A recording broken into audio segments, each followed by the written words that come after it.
Hermano, vamos a buscar en la palabra del Señor, Lucas capítulo 9.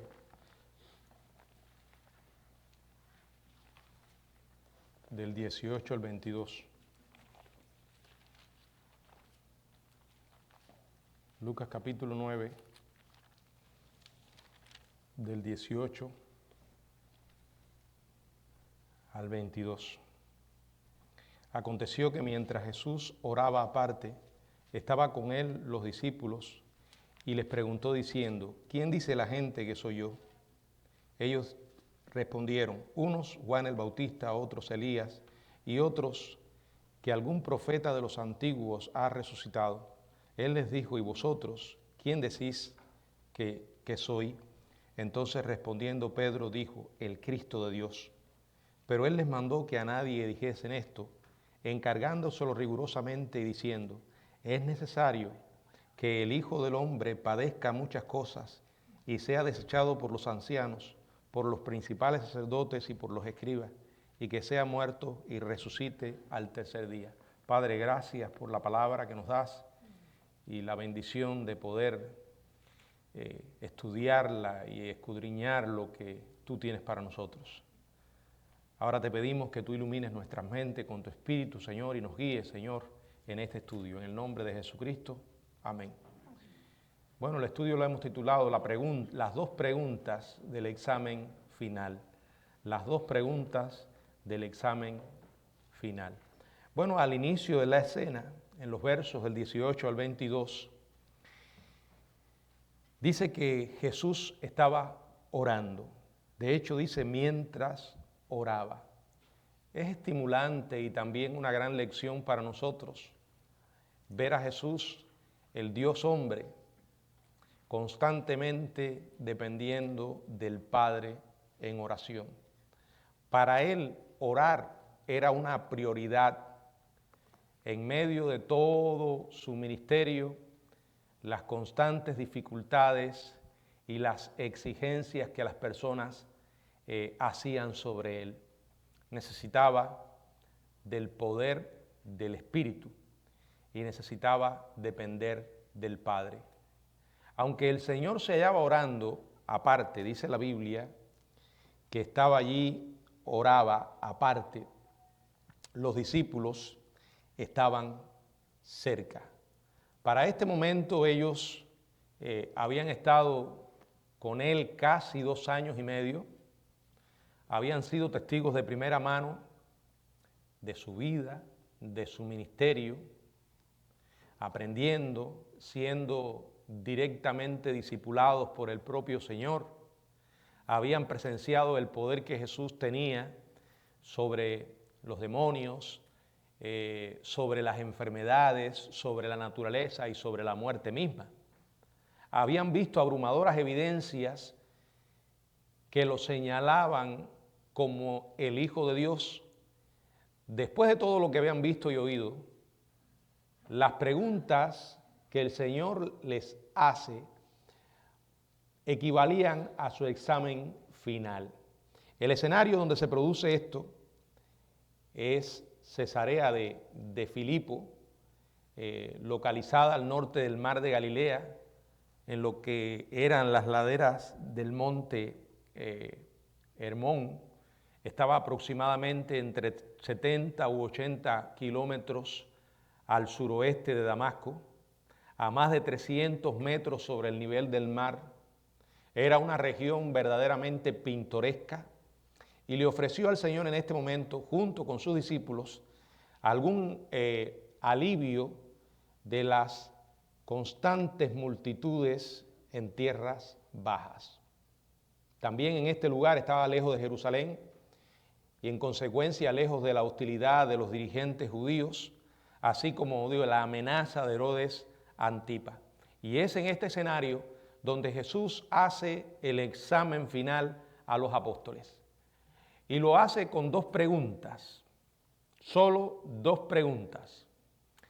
La respuesta a la primera pregunta expresa la opinión general humana acerca de Jesús. Y la respuesta a la segunda expresa la divina revelación en cuanto a la verdadera identidad de Jesús. Con relación a la respuesta a la primera pregunta, cualquiera que se encuentre en ese escenario, creyendo cosas como las que creían aquellos en el tiempo de Jesús, están totalmente perdidos. Con relación a la respuesta a la segunda pregunta, una pregunta básica, sumamente importante. De hecho, yo creo que esa pregunta es aquella que todos tenemos que hacernos en un momento de nuestra vida con relación a Jesús. Y la respuesta a esa pregunta es el camino a la salvación o a la condenación. En primer lugar, vamos a ver la respuesta de la opinión humana acerca de Jesús, la respuesta a la primera pregunta. Dice, y les preguntó diciendo, ¿quién dice la gente que soy? Y luego en el verso 19, ellos respondieron, unos Juan el Bautista, otros Elías, otros que algún profeta de los antiguos ha resucitado. Al igual que en nuestros días, en aquellos días había muchas opiniones acerca de la identidad de Jesús. Todas alejadas, todas estas opiniones alejadas de la verdad de quién era Jesús. Hoy también mucha gente dice creer algo acerca de Jesús, pero no son las opiniones que nosotros tengamos acerca de quién es Jesús las que importan, sino creer lo que Dios el Padre nos reveló en las Escrituras. Creer lo que Jesús dijo ser o creer quién es Él, lo que Él dijo acerca de su propia identidad. Dirigiéndose a los 12, Jesús les preguntó diciendo, ¿quién dice la gente que soy yo? Bueno, la palabra aquí empleada para gente, oklos, es una palabra que Lucas usa con mucha frecuencia y cuando la emplea se está refiriendo a una masa no comprometida de personas que seguían a Jesús a todas partes, lo seguían con distintas motivaciones. Y sobre esa gente es que Jesús pregunta, ¿quién dicen ellos que soy yo? Ahora, esta gente nunca cuestionaron que sus milagros fueran legítimos. Lo habían presenciado de primera mano. Allí en Juan, en el capítulo 7, verso 31, y muchos de la multitud creyeron en él y decían, el Cristo, cuando venga, hará más señales que las que éste hace. O sea, ellos habían visto su poder, habían visto estas señales. En realidad, lo seguían solo por esas señales milagrosas. En Juan capítulo 6, verso 2, y le seguía gran multitud porque veían las señales que hacía en los enfermos. La gente no se salva viendo señales y milagros. Las personas se salvan oyendo el Evangelio de Jesucristo. Ciertamente las señales cumplen un papel complementario, digamos, de confirmación, y en aquellos momentos en que no contaban con la revelación de Dios que tú y yo contamos hoy, que es la Biblia, Dios estaba dando una evidencia o dando evidencias de que el mensaje que ellos estaban escuchando venía del cielo. Y dice la palabra, como acabamos de leer en el verso 2, y le seguía gran multitud porque veían las señales que hacían los enfermos. O sea, ellos lo veían y le seguían por eso. También reconocían que ningún simple ser humano puede ejercer semejante poder sobrenatural. Ese poder incomparable, esas acciones creativas que estaban siempre más allá de la capacidad humana, y por tanto Jesús debía estar ejerciendo, según ellos, fuerzas celestiales. Pero las ideas de estos individuos en cuanto a la identidad específica de él estaban desviadas, no eran el camino para la salvación. Algunos, como Herodes, por ejemplo, creía que Jesús era Juan el Bautista, que había resucitado de los muertos. Allí en el Evangelio de Marcos, en el capítulo 14, verso 1,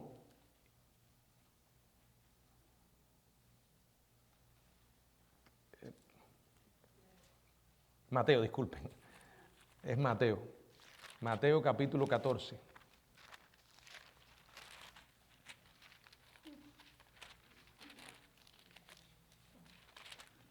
Dice, en aquel tiempo Herodes el tetrarca oyó la fama de Jesús y dijo a sus criados, este es Juan el Bautista que ha resucitado de los muertos, por eso actúan en él estos poderes. O sea, él creía que era Juan el Bautista resucitado de los muertos. Otros optaban por la opción de Elías, el Elías que estaba profetizado en Malaquías, que debía venir. Otros también sostenían que era alguno de los antiguos profetas que había resucitado. Todo eso era errado, todo eso era equivocado. De ninguna manera podían ser salvos creyendo esas cosas. La respuesta correcta a la pregunta es lo que contiene la palabra. ¿Quién era Jesús? ¿Quién es Jesús? Bueno, en el Evangelio de Lucas, de una manera muy amplia, hay innumerables cantidades de textos donde él se da a conocer con su título favorito, digamos, el Hijo del Hombre. Por ejemplo, en Lucas capítulo 6, verso 5, y él les decía, el Hijo del Hombre es Señor aún del día de reposo.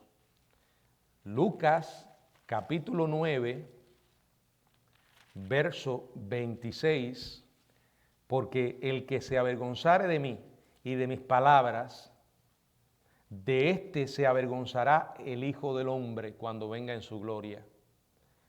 Lucas capítulo 12, verso 8, os digo que todo aquel que me confesare delante de los hombres, también el Hijo del Hombre le confesará. Y hermano, podríamos seguir aquí por un buen rato, leyendo solamente textos del Evangelio de Lucas. Una y otra vez el mismísimo Jesús se da a conocer como el Hijo del Hombre. ¿Qué significaba esta frase? Bueno, era un título mesiánico, derivado de Daniel capítulo 7, versos 13 y 14.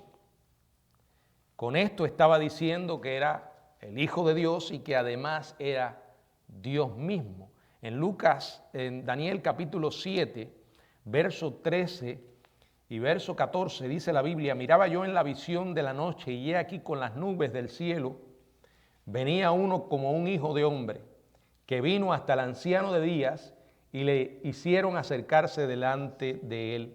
Y le fue dado dominio, gloria, reino, para que todos los pueblos, naciones y lenguas le sirvieran. Su dominio es dominio eterno, que nunca pasará, y su reino uno que no será destruido. También cuando en el mismo Evangelio de Lucas, el ángel Gabriel se le aparece a María y le da la noticia de que sería la madre del Salvador, le dice que Jesús sería, en Lucas 1:32, llamado Hijo del Altísimo. También en el verso 35 de Lucas 1, Hijo de Dios.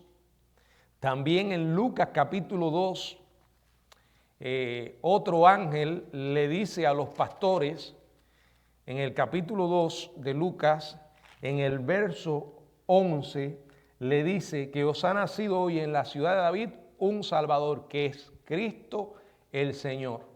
Bueno, incluso los demonios, también en el Evangelio de Lucas, en el capítulo 4, verso 34, tenían que reconocerlo como el Santo de Dios.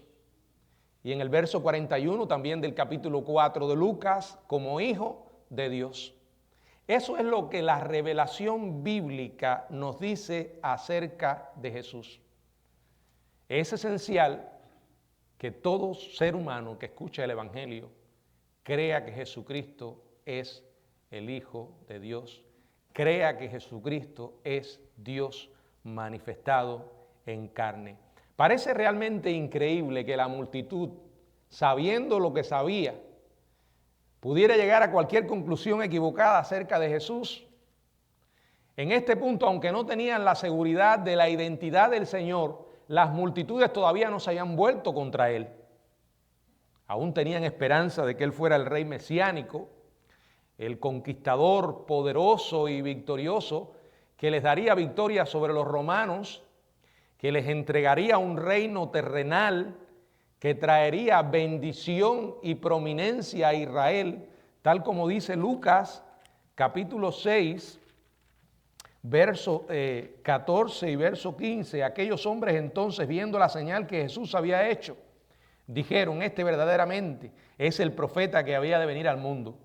Pero entendiendo Jesús que iban a venir para apoderarse de él y hacerle rey, volvió a retirarse al monte solo. Ahora, el rechazo definitivo de parte de Israel no llegaría, o de la élite religiosa, no llegaría hasta la Semana Santa bajo la influencia de esta élite. Muchos de los galileos seguirían a Jesús hasta Jerusalén y estarían uniéndose a esa gran multitud que lo llamó Mesías cuando entró en la ciudad. Y lo sorprendente, como ya sabemos, es que casi al final de la semana, esas multitudes de peregrinos y residentes lo rechazarían y entonces estarían gritando o pidiendo a gritos su muerte, su sangre. Pero hasta este momento Jesús seguía teniendo cierta popularidad dentro del pueblo. Si vamos al Evangelio de Juan, en el capítulo 12, se nos revelan dos razones importantes para esa desconcertante incapacidad de la multitud de identificar correctamente a Jesús. Yo creo que la misma que tienen hoy la gente con distintas opiniones acerca de Jesús, las cuales están muy alejadas de la verdad bíblica. Y vamos a considerar en Juan capítulo 12, incluso durante la Semana Santa, solo a pocos días de su muerte, la multitud se preguntaba en Juan 12, en el verso 34, le respondió la gente: nosotros hemos oído de la ley que el Cristo permanece para siempre. ¿Cómo pues dices tú que es necesario que el Hijo del Hombre sea levantado? ¿Quién es este Hijo del Hombre? Imagínense, estaban ignorando la parte esencial. Jesús contestó a ellos que no les faltaba información, ya tenían luz y debían creer lo que se les había revelado. En Juan 12, versos 35 y 36, les dice Jesús: entonces Jesús les dijo: aún por un poco está la luz entre vosotros, andad entre tanto que tenéis luz, para que no os sorprendan las tinieblas, porque el que anda en tinieblas no sabe a dónde vas. Entre tanto que tenéis la luz, creed en la luz para que seáis hijos de luz. Después que él le dice esto, después que le dice que ya tenían la información, ya tenían la luz, y que lo que tenían que hacer era creer lo que él les había revelado, dice el verso 36 que después de esto se fue y se ocultó de ellos. El pueblo sabía la verdad y lo rechazaron. Y en consecuencia, Dios los abandonó de manera natural. Verso 37, pero a pesar de que había hecho tantas señales delante de ellos, no creían en él, para que se cumpliese la palabra del profeta Isaías que dijo: Señor, ¿quién ha creído a nuestro anuncio? ¿Y a quién se ha revelado el brazo del Señor?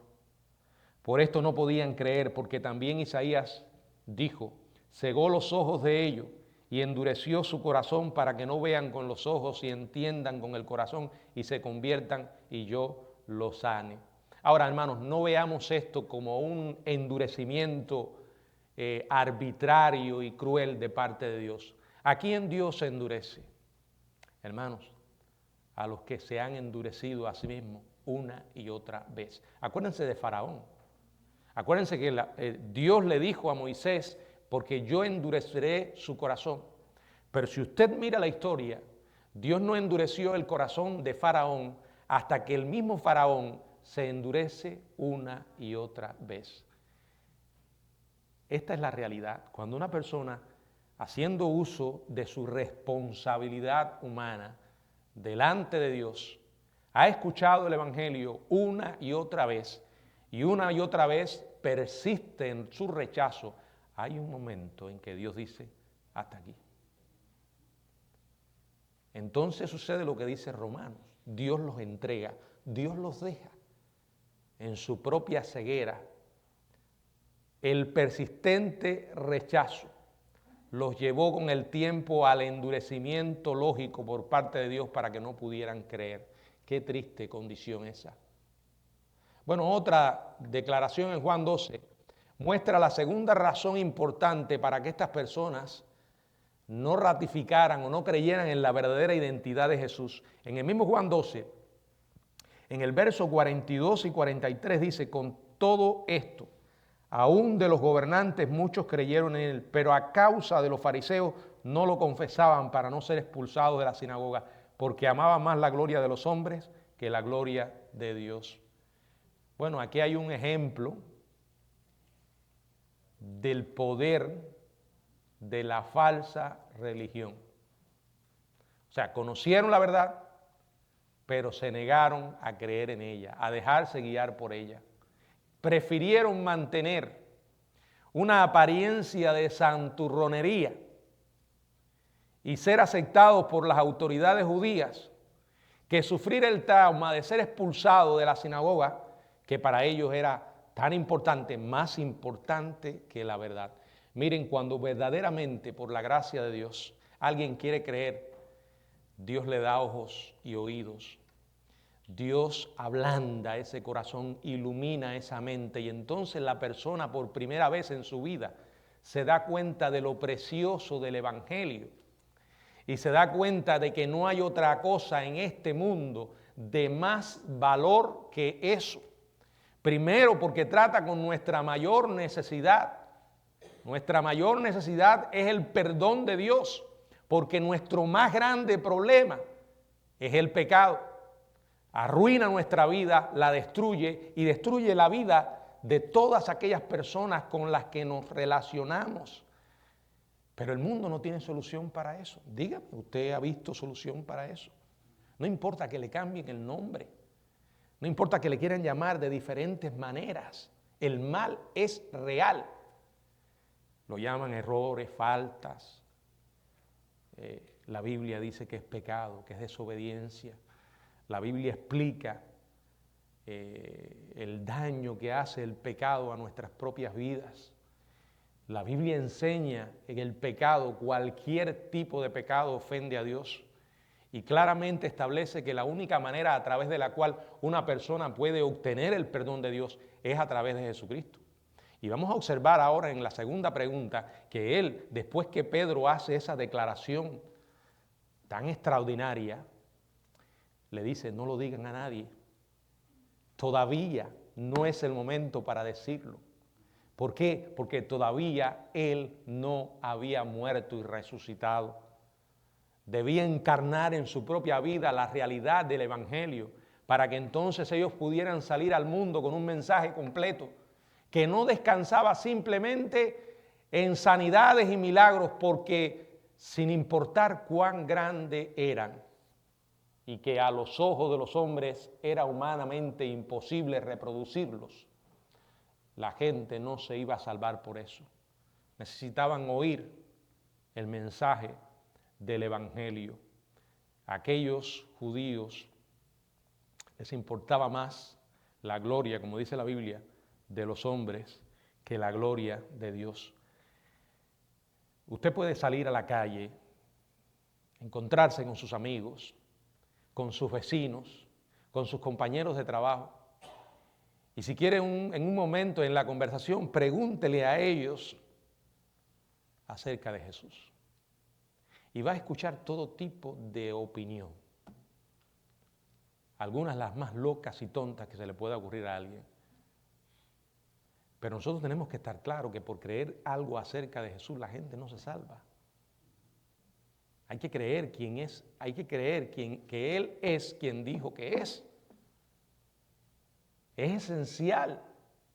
Y vamos a llegar ahora a ese otro punto. La respuesta a la segunda pregunta es la respuesta de la revelación divina en cuanto a la verdadera identidad de Jesús. Y es sumamente importante que todos los que están aquí en esta noche se hagan esa pregunta, a ver si verdaderamente la respondieron bien. Acuérdense de las implicaciones de la respuesta. Se está decidiendo en eso, su eternidad. Vamos a leer Lucas 9, en el verso 20 al 22. Dice, Él les dijo, ¿y vosotros quién decís que soy? Fue una pregunta directa para ellos. Entonces respondiendo Pedro dijo, el Cristo de Dios.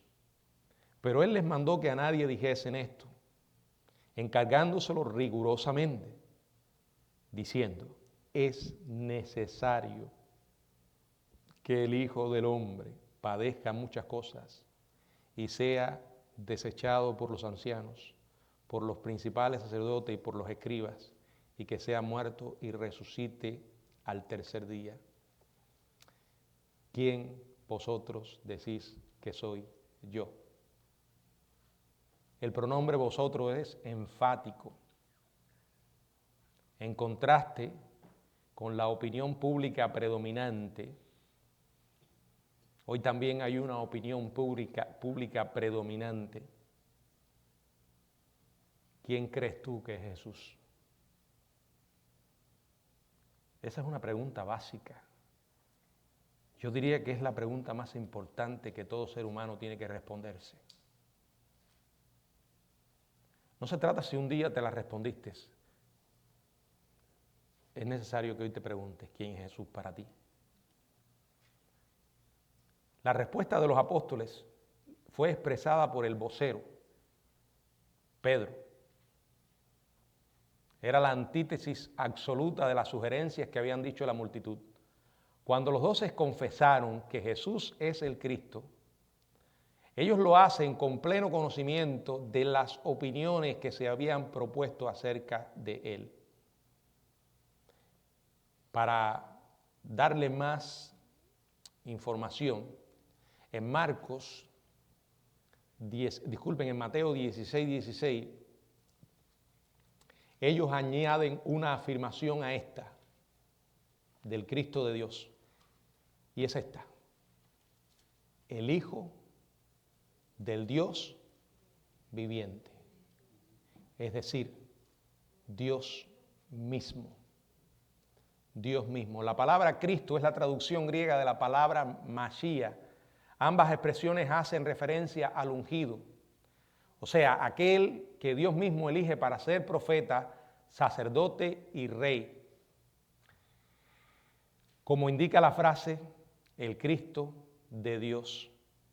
O sea, toda persona que rechaza a Jesús, que rechaza al Mesías, que rechaza al Cristo de Dios, está maldecida. Miren lo que dice la Biblia en 1 Corintios, capítulo 16, verso 22. El que no amare al Señor Jesucristo, sea anatema. Hebreos 10:29. Hebreos 10:29.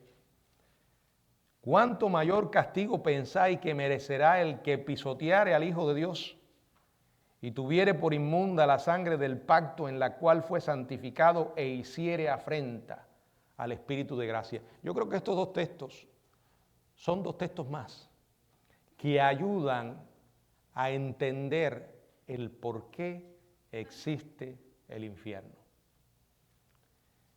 y el por qué el infierno es un lugar de condenación eterna.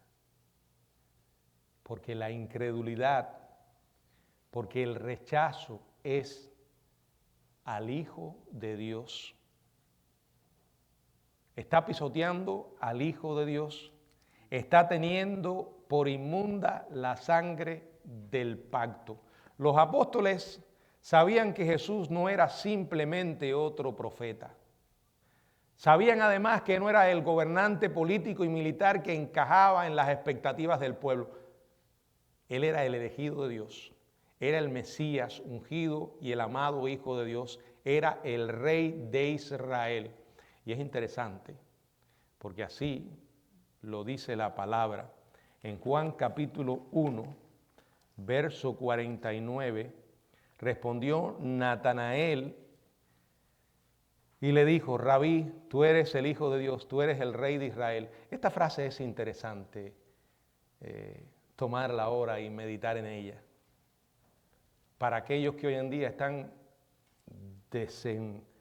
desbocados en todas las redes sociales y el internet, ayudando a hacer el trabajo al diablo. Y a veces lo más doloroso es que esto se disfraza de un manto de cristianismo. Yo no concibo, pero existe. Cristianos que hoy en día estén prácticamente repitiendo la misma retórica venenosa y antisemita que los incrédulos, los comunistas, sobre todo los izquierdistas, no solo ahora, pero históricamente se han conocido por decir acerca de Israel, el demonio para ellos, ¿verdad? Pero créanme que hay cristianos que le están ayudando en esto, sobre todo cuando intentan una y otra vez decir que ya Israel no es pueblo escogido. Me gustaría preguntarle a uno de ellos cómo puede responder esta pregunta, o cómo puedes explicar aquí que Juan dice el Rey de Israel. Ahora, el que sea Rey de Israel, ¿cambia el hecho de que va a ser el Rey del mundo entero? No. El que Dios tenga un pueblo escogido con el cual no ha terminado y al cual hizo promesas que, por cierto, son incondicionales. No cambia la realidad que Dios tiene hoy un pueblo espiritual que se llama la iglesia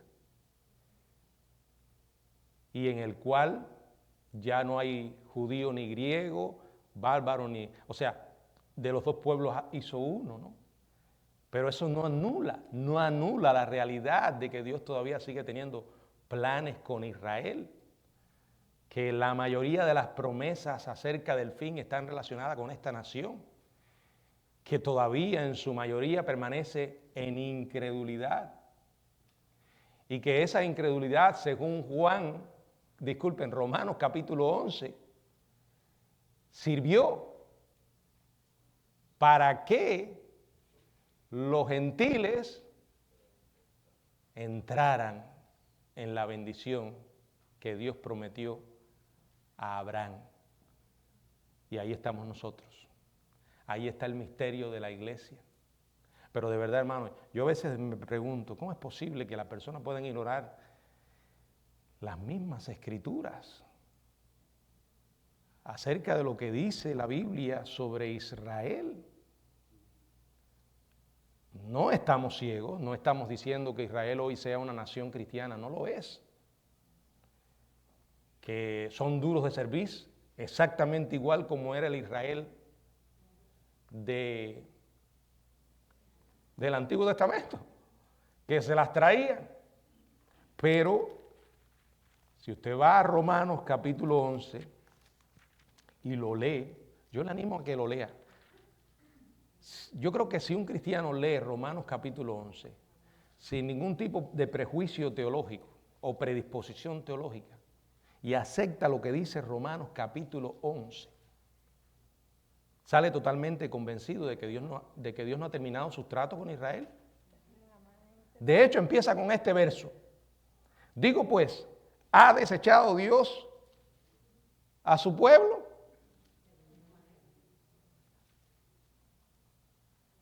Ahí hay una pregunta y ahí hay una respuesta.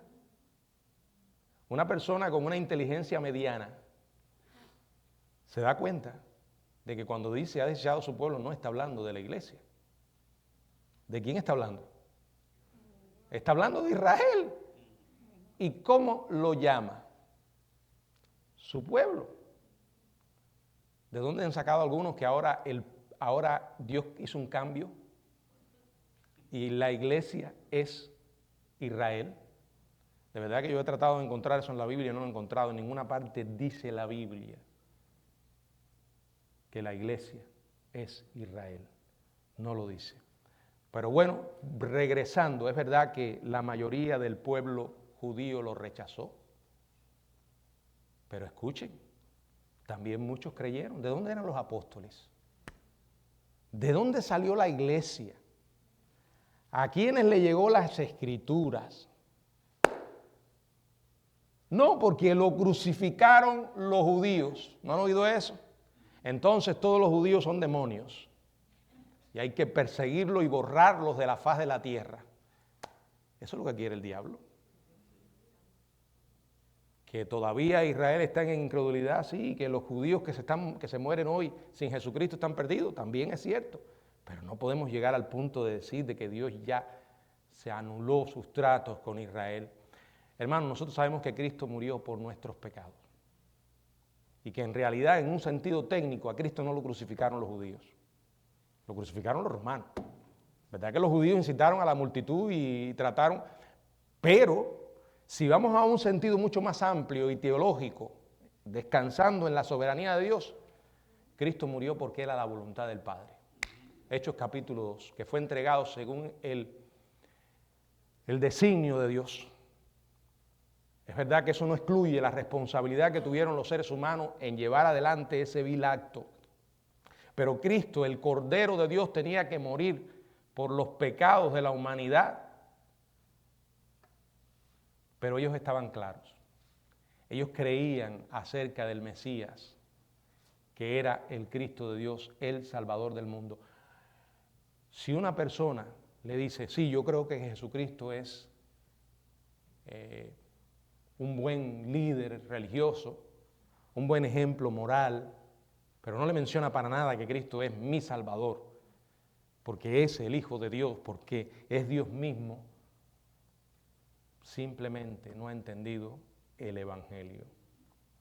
Miren, después que ellos hacen esta declaración, Jesús les dice algo que los dejó probablemente desconcertados. Cuando ellos hicieron esta declaración, Él les mandó que a nadie dijesen esto y lo encargó rigurosamente. La palabra mandó y la palabra encargó o encargándoselo indica que la manera que lo ordenó fue una manera fuerte y severa.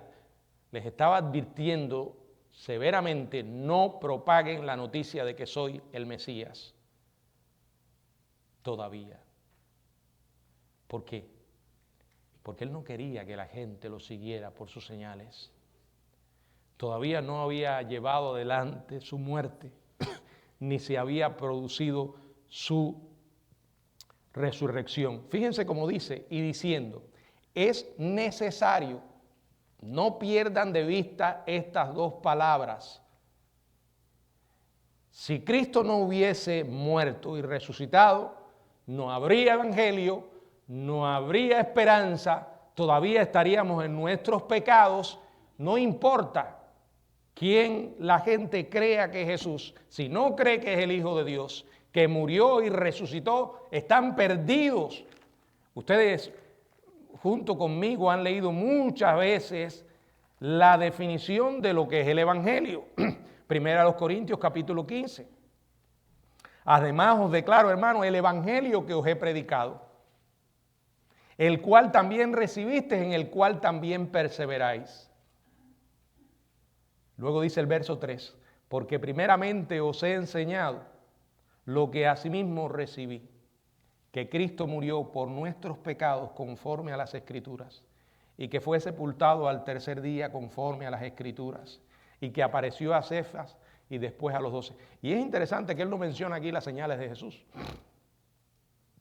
Él no menciona en el Evangelio los milagros que Cristo hizo, porque el corazón del Evangelio no depende de eso, sino del sacrificio que Cristo vino a hacer.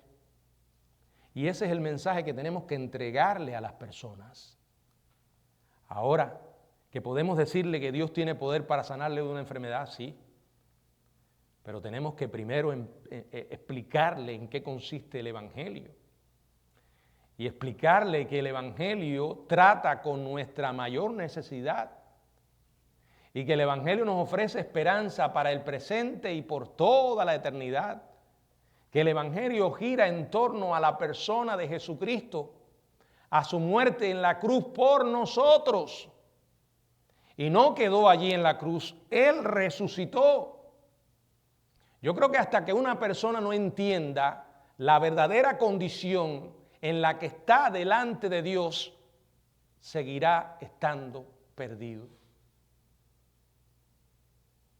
Un detalle que nos puede indicar que una persona va por buen camino cuando está escuchando el Evangelio es que reconoce la realidad de que es un pecador y que está perdido. Por eso, con mucho amor, hay que explicarle en qué consiste esa condenación. Una vida de muerte, de miseria en el presente y una vida de condenación eterna en el infierno. Hay que decírselo a las personas. Y hay que decírselo con amor. ¿Saben qué? Es más, si usted no se lo dice, usted no ama a esa persona. O no cree en el infierno. Pero si usted cree que es verdad lo que Jesús dijo acerca de ese lugar de condenación y lo que la Biblia dice de nosotros en cuanto a nuestra naturaleza depravada y la condición de estar bajo la ira de Dios, y no se lo decimos a las personas, no los amamos. No se engañe. Si usted solamente habla de las virtudes de Cristo y de lo que Cristo le puede dar, usted no pasa de ser un buen vendedor que está intentando que le compren el producto, pero nada más. Nosotros somos proclamadores de una verdad gloriosa que, como he dicho, tiene implicaciones para el presente. Primero, una persona comienza a tener por primera vez en su vida una relación con Dios que no tenía.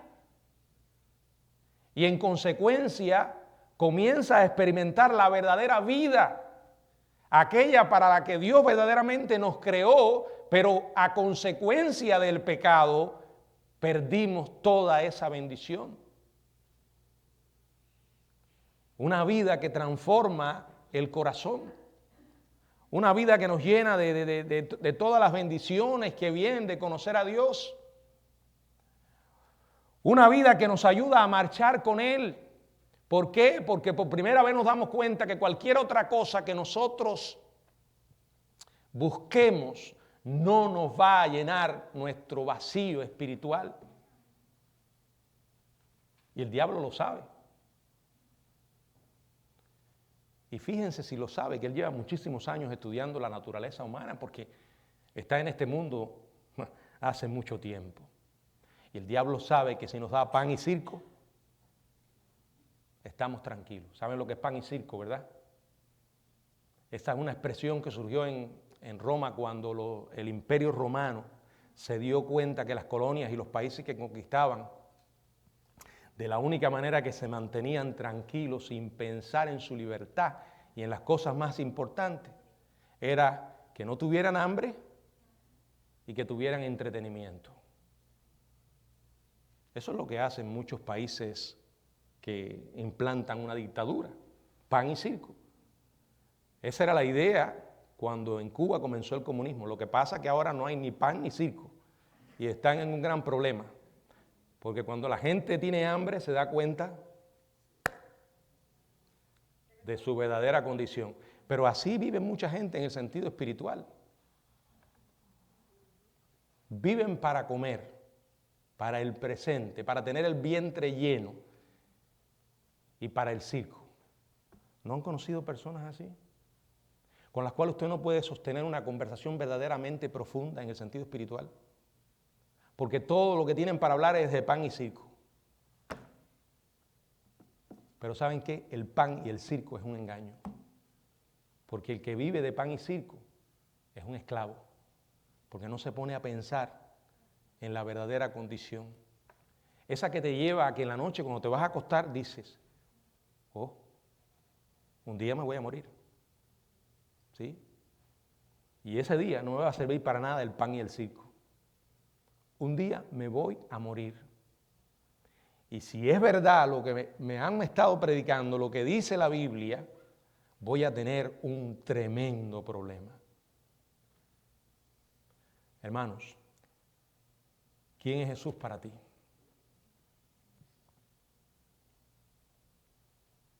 ¿Quién es? ¿Es el Salvador? ¿Es tu Salvador? ¿Es el Hijo de Dios? ¿Es Dios? ¿Es Dios manifestado en carne, el Dios hombre, que como tal murió en la cruz por tus pecados? Tu eternidad depende de lo que tú creas. Recuerda esto, tú y yo no fuimos creados para esto. Aquí estamos de paso.